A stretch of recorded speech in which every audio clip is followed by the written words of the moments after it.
अस्सलाम वालेकुम dear aspirants, this is Rubina Mehar और पार्ट्स ऑफ स्पीच के लेसन नंबर 5 में आज हम पढ़ेंगे एडवर्ब। सो चलते हैं लेसन की तरफ।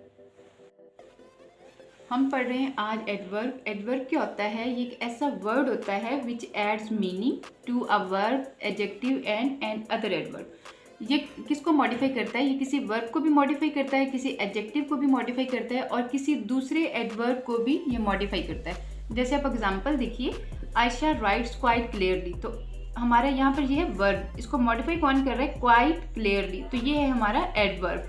अच्छा, ये जो एडवर्ब ज़रूरी नहीं है कि ये सेंटेंस के मिड में आएगा, सम टाइम ये किसी पूरे सेंटेंस को भी मॉडिफाई कर रहा होता है।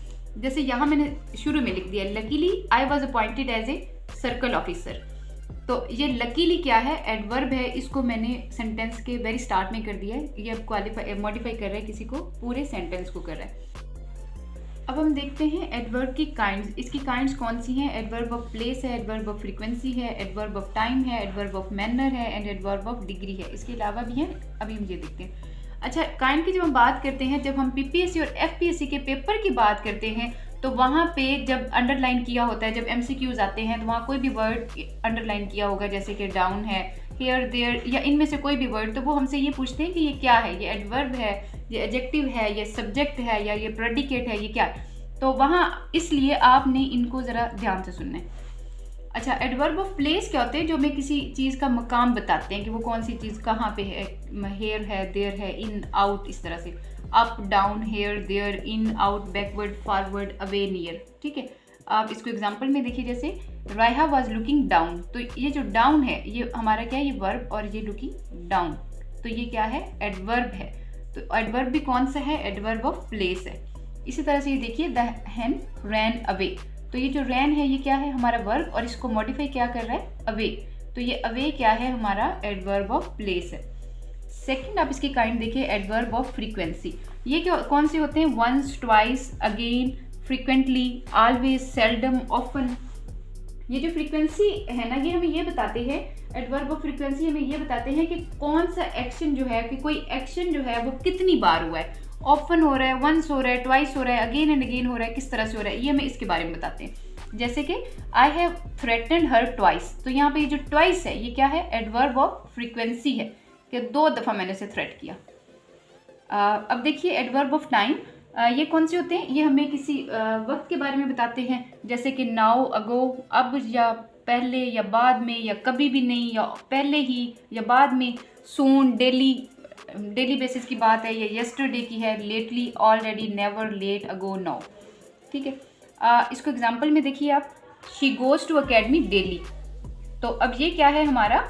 She goes to academy daily. ये जो क्या है? हमारा एडवर्ब ऑफ टाइम है। जैसे शी अराइव्ड लेट, तो ये यहाँ पर जो लेट है ये भी हमारा है एडवर्ब ऑफ टाइम। नेक्स्ट हम देखते हैं adverb of manner. Adverb of manner जो हैं ये होते हैं ब्रेवली, क्लियरली, बैडली, लाउड, सो, शार्पली, वेल, एक्स्ट्रा। इनको हम यूँ यूज़ करेंगे, शी राइट्स वेल। तो ये वेल क्या है? एडवर्ब ऑफ मैनर है। जैसे आर्मी फॉट ब्रेवली। तो ये जो ब्रेवली क्या है? ये मैंने आपको यहाँ भी बताया, ये है एडवर्ब ऑफ मैनर। इसी तरह से अब देखिए adverb of degree. Adverb of degree जो है ये हमें ये बताते हैं कि ये कोई भी जो एक्शन है वो कितनी सिवियरिटी से हुआ है। एडवर्ब ऑफ डिग्री हमें ये बताते हैं कि कोई भी एक्शन कितनी ज़्यादा सिवियरिटी से हुआ है, उसकी डिग्री क्या थी। ठीक है, जैसे very, much, too, fully, almost, quite. Example में देखिए, she was fully prepared for screening test. तो फुली, ये जो फुली है ये क्या है? एडवर्ब ऑफ डिग्री है। तो नेक्स्ट इसकी काइंड है adverb of affirmation. Adverb of affirmation जो होते हैं ये क्या करते हैं? Shows affirmation of an action, किसी भी एक्शन के तायद करते हैं। जैसे ये होते हैं कौन से? Surely, no doubt, certainly, etcetera.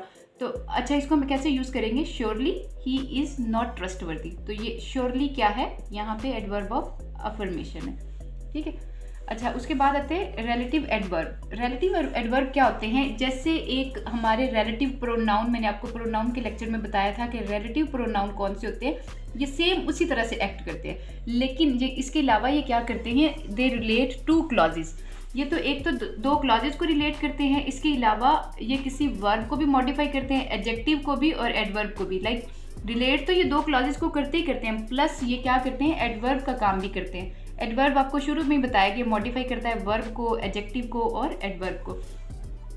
जैसे कि आप ये एक एग्जांपल देखिए, show me the place where he was killed. अच्छा, अब ये जो है वेयर ही वॉज किल्ड, ये क्या है, एडवर्बियल क्लॉज है, ठीक है, क्योंकि और इसमें एडवर्ब कौन सा है हमारा, ये वेयर। अच्छा, आपको मैं यहाँ पर ये बताऊँ कि जब ये रिलेटिव प्रोनाउन लग जाता है ना, तो उसके बाद की ये जो कंप्लीट क्लॉज होती है ये क्या बन जाती है, ये डिपेंडेंट क्लॉज बन जाती है। ये आपने याद रखना है, क्योंकि बाद में ये जो कम्प्लेक्स सेंटेंसेस हम पढ़ेंगे उसमें मैं आपको एक्सप्लेन करूंगी कि ये डिपेंडेंट क्लॉज कौन सी होती है, इंडिपेंडेंट कौन सी होती है।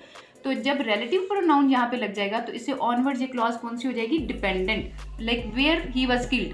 अब ये सेंस नहीं दे रहा, इसका मतलब ये डिपेंडेंट है, पहले कोई काम हो चुका हुआ है उसके ऊपर ये क्लॉज डिपेंडेंट है।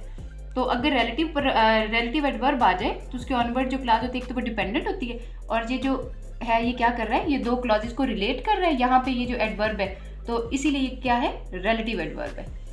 तो ये तो हमारी होगी काइंड्स। अब हम देखेंगे इसके रूल्स।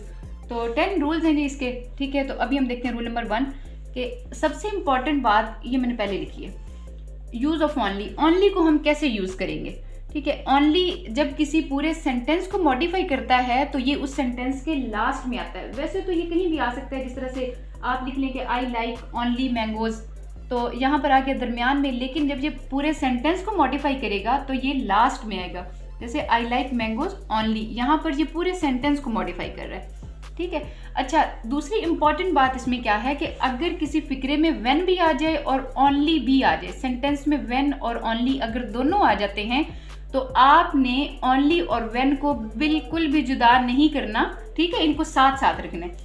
आप नहीं भी रखेंगे तो फिर भी ओनली जब जहाँ पर व्हेन को देखेगा फटाफट उसके साथ जाके चिपक जाएगा।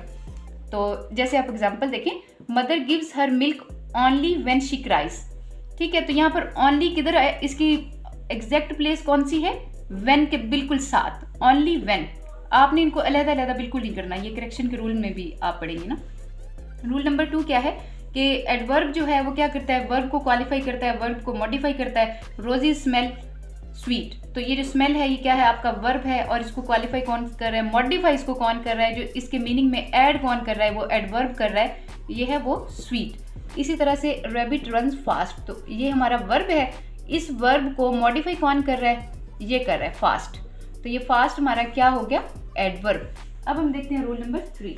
अच्छा, एक बात जो सबसे इंपॉर्टेंट आपने याद रखनी है वो ये रखनी है कि यहाँ पर अगर वर्ब है ना, तो वर्ब से पहले हमेशा कौन से वाले एडवर्ब आएंगे, adverb of frequency and adverb of degree, ये हमेशा वर्ब से पहले आएंगे। लेकिन जो एडवर्ब जो ये 3 है ना, MPT, M से बनता है मैनर, P से प्लेस एंड T से टाइम।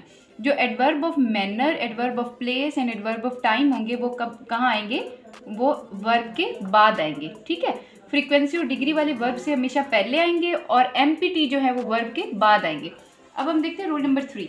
MPT जो है, adverb of manner, adverb of place and adverb of time जो है वो always leave place for direct object. Like sentence का जो डायरेक्ट ऑब्जेक्ट आएगा उसके लिए ये प्लेस छोड़ेंगे, ठीक है, और उसके बाद आएंगे। जैसे शी स्पीक्स इंग्लिश वेल, यहाँ पे शी स्पीक्स ये हमारा है वर्ब और इसका डायरेक्ट ऑब्जेक्ट क्या है, ये English, she speaks English well.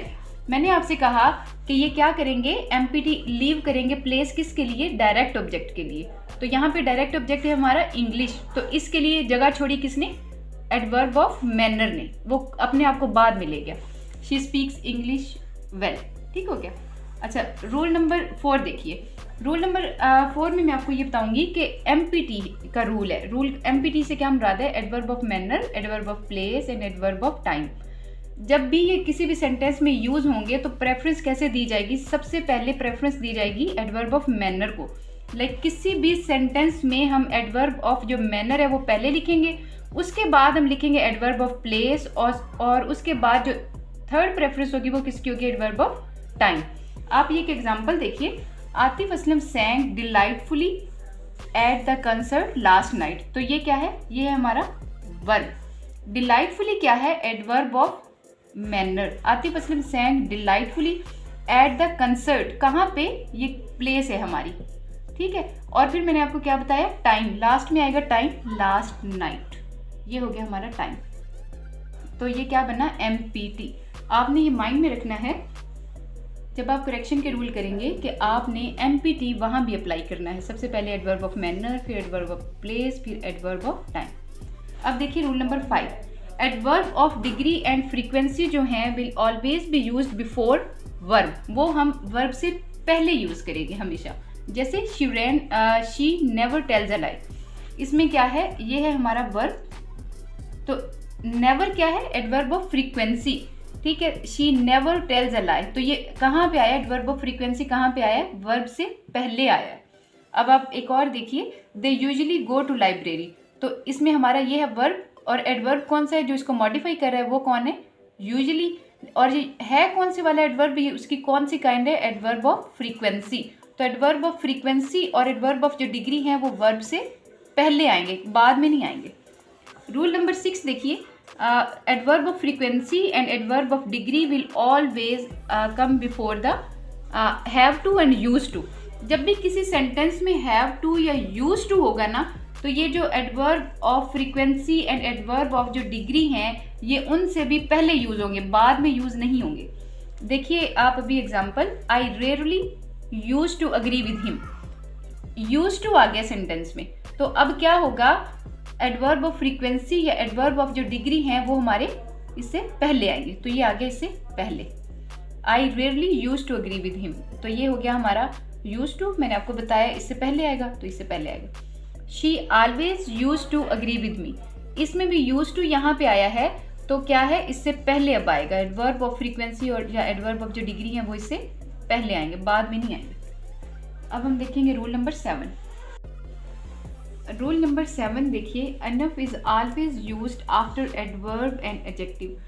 Enough को हम कहाँ यूज़ करेंगे, हम एडवर्ब और एडजेक्टिव के बाद इसको हमेशा यूज़ करेंगे। जैसे देखिए, Ayesha speaks loud enough to be heard, तो मैंने आपसे क्या कहा कि एनफ को हम एडजेक्टिव या एडवर्ब के बाद यूज़ करेंगे, तो एनफ आया यहाँ पे, आयशा स्पीक्स लाउड, तो ये क्या है हमारा वर्ब, और इसको मॉडिफाई कौन कर रहा है, लाउड, और इसके बाद फिर हमने लगाया है एनफ, ठीक है।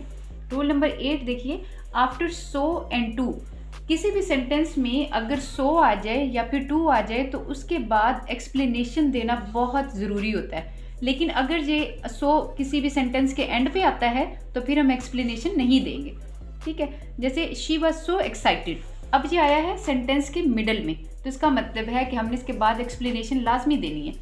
She was so excited as she had won the prize, तो ये हमने उसको एक्सप्लेन किया है कि वो क्यों एक्साइटेड थी।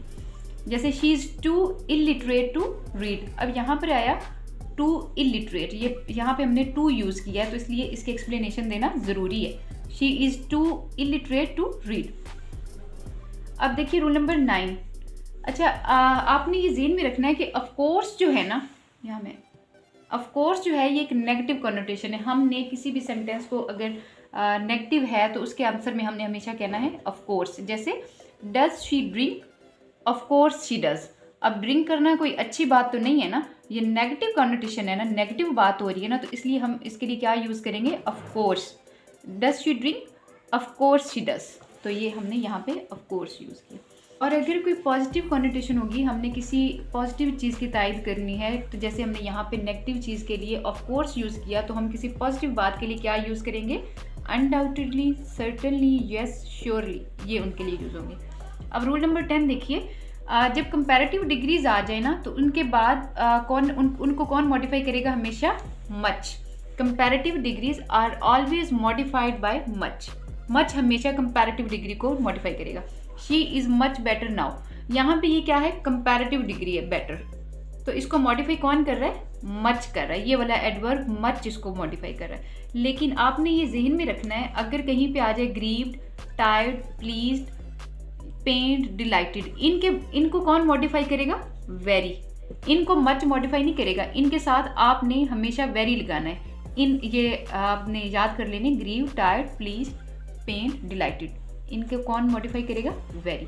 तो ये तो थे हमारे एडवर्ब के रूल्स। सो ये था हमारा आज का लेसन। नेक्स्ट लेक्चर के लिए स्टे ट्यून्ड।